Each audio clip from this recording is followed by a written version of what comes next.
बरस की आखिर रात को एक बूढ़ा अंधेरे घर में अकेला बैठा है। रात भी डरावनी और अंधेरी है। घटा छा रही है। बिजली तड़प तड़प कर कड़कती है। आंधी बड़े जोर से चलती है। दिल कांपता है और दम घबराता है।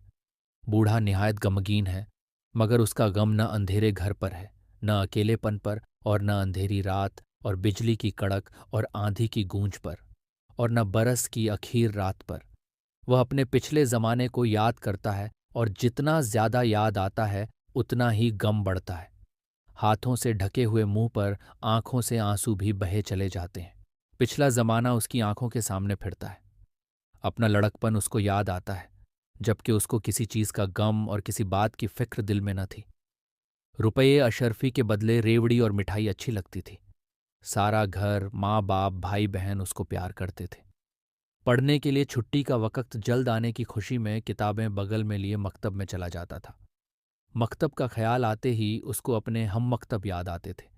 वह और ज्यादा गमगीन होता था और बेकाबू होकर चिल्ला उठता था, हाय वक्त, हाय वक्त, हाय गुजरे हुए जमाने, अफसोस कि मैंने तुझे बहुत देर में याद किया। फिर वो अपनी जवानी का जमाना याद करता था। अपना सुर्ख सफ़ेद चेहरा, सडौल डील, भरा भरा बदन, रसीली आंखें, मोती की लड़ी से दांत, उमंग में भरा हुआ दिल। जज्बात ए इंसानी के जोशों की खुशी उसे याद आती थी। उसकी आंखों में अंधेरा छाए हुए जमाने में माँ बाप जो नसीहत करते थे और नेकी और खुदापरस्ती की बात बताते थे, और ये कहता था, अभी बहुत वक्त है, और बुढ़ापा आने का कभी ख्याल भी नहीं करता था।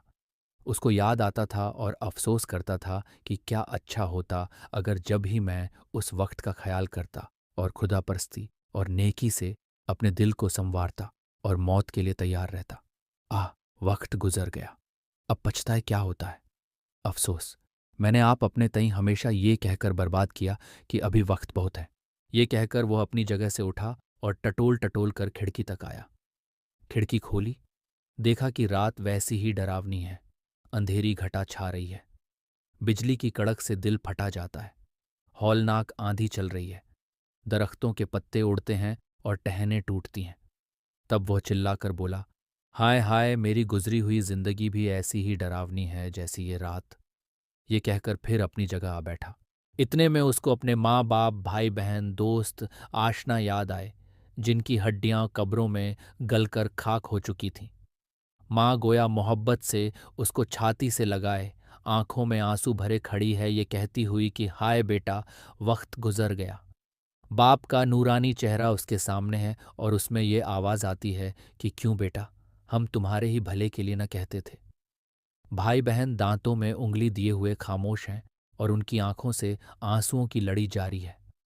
दोस्त, आशना सब गमगीन खड़े हैं और कहते हैं कि अब हम क्या कर सकते हैं।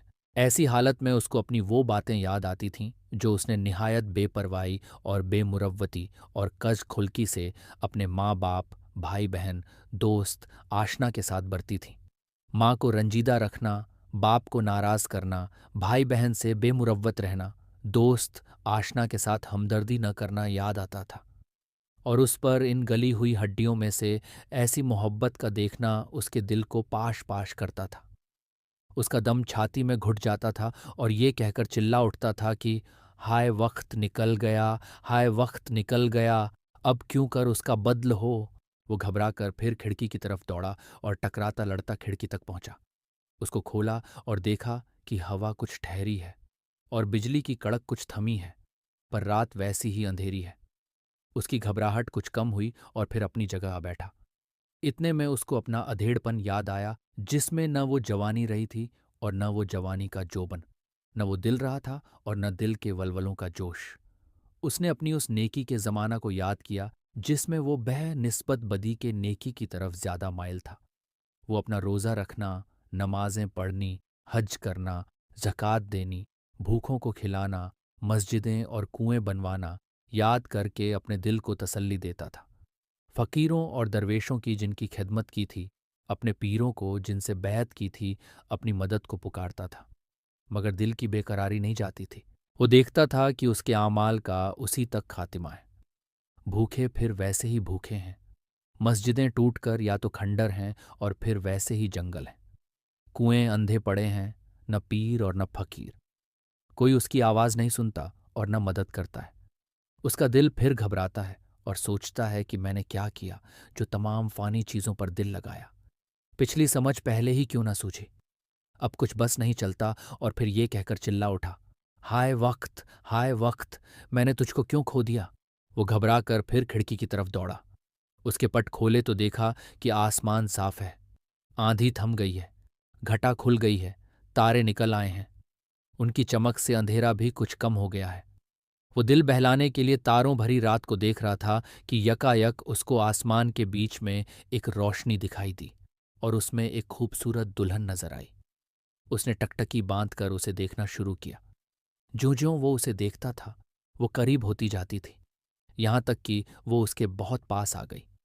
वो उसके हुस्न और जमाल को देखकर हैरान हो गया और निहायत पाक दिल और मोहब्बत के लहजे से उससे पूछा कि तुम कौन हो। वो बोली कि मैं हमेशा जिंदा रहने वाली नेकी हूं। उसने पूछा कि तुम्हारी तस्खीर का भी कोई अमल है। वो बोली, हाँ है, निहायत आसान पर बहुत मुश्किल। जो कोई खुदा के फर्ज उस बदवी की तरह अदा करे जिसने कहा कि इंसान की भलाई और उसकी बेहतरी में सही करे। दुनिया में कोई चीज़ हमेशा रहने वाली नहीं है। इंसान ही ऐसी चीज़ है जो आखिर तक रहेगा। बस जो भलाई इंसान की बेहतरी के लिए की जाती है वही नस्ल दर नस्ल आखिर तक चली आती है। नमाज, रोज़ा, ज़कात उसी तक खत्म हो जाते हैं। उसकी मौत इन सब चीज़ों को खत्म कर देती है। मादी चीज़ें भी चंद रोज़ में फना हो जाती हैं, मगर इंसान की भलाई आखिर तक जारी रहती है। मैं तमाम इंसानों की रूह हूँ। जो मुझको तस्खीर करना चाहे, इंसान की भलाई में कोशिश करे, कम से कम अपनी कौम की भलाई में दिलो जानो माल से साई हो। ये कहकर वो दुल्हन गायब हो गई और बूढ़ा फिर अपनी जगह बैठा। अब फिर उसने अपना पिछला जमाना याद किया और देखा कि उसने अपनी 55 बरस की उम्र में कोई काम भी इंसान की भलाई और कम से कम अपनी कौमी भलाई का नहीं किया था। उसके तमाम काम खुदगर्जी पर मबनी थे। नेक काम जो किए थे, सवाब के लालच और गोया खुदा को रिश्वत देने की नज़र से किए थे। खास कौमी भलाई की खालिस नीयत से कुछ भी नहीं किया था। अपना हाल सोचकर वो उस दिल फरेब दुल्हन के मिलने से मायूस हुआ। अपना आखिर जमाना देखकर आइंदा करने की भी कुछ उम्मीद न पाई। तब तो निहायत मायूसी की हालत में बेकरार होकर चिल्ला उठा, हाय वक्त, हाय वक्त, क्या फिर तुझे मैं बुला सकता हूँ। हाय, मैं 10,000 दीनारें देता अगर वक्त फिर आता और मैं जवान हो सकता। ये कहकर उसने एक सर्द आह भरी और बेहोश हो गया। थोड़ी देर न गुजरी थी कि उसके कानों में मीठी मीठी बातों की आवाज आने लगी। उसकी प्यारी माँ उसके पास आ खड़ी हुई, उसको गले लगाकर उसकी बलाएं ली। उसका बाप उसको दिखाई दिया। छोटे छोटे भाई बहन उसके गर्द आकर खड़े हुए। माँ ने कहा कि बेटा, क्यों बरस के बरस दिन रोता है? क्यों तू बेकरार है? किस लिए तेरी हिचकी बंध गई है? उठ, मुंह हाथ धो, कपड़े पहन, नौरोज की खुशी मना। तेरे भाई बहन तेरे मुंतजिर खड़े हैं। तब वो लड़का जागा और समझा कि मैंने ख्वाब देखा और ख्वाब में बूढ़ा हो गया था। उसने अपना सारा ख्वाब अपनी माँ से कहा। उसने सुनकर उसको जवाब दिया कि बेटा, बस तू ऐसा मत कर जैसा उस पशेमान बूढ़े ने किया, बल्कि ऐसा कर जैसा तेरी दुल्हन ने तुझसे कहा। यह सुनकर वो लड़का पलंग पर से कूद पड़ा और निहायत खुशी से पुकारा, ओ, यही मेरी जिंदगी का पहला दिन है। मैं कभी उस बूढ़े की तरह न पछताऊंगा और जरूर उस दुल्हन को ब्याहूंगा जिसने ऐसा खूबसूरत अपना चेहरा मुझको दिखलाया और हमेशा जिंदा रहने वाली नेकी अपना नाम बतलाया। ओ खुदा, तू मेरी मदद कर। आमीन। बस ऐ मेरे प्यारे नौजवान हम वतनों और ऐ मेरी कौम के बच्चों, अपनी कौम की भलाई पर कोशिश करो ताकि आखिर वक्त में उस बूढ़े की तरह न पछताओ। हमारा जमाना तो आखिर है। अब खुदा से ये दुआ है कि कोई नौजवान उठे और अपनी कौम की भलाई में कोशिश करे। आमीन।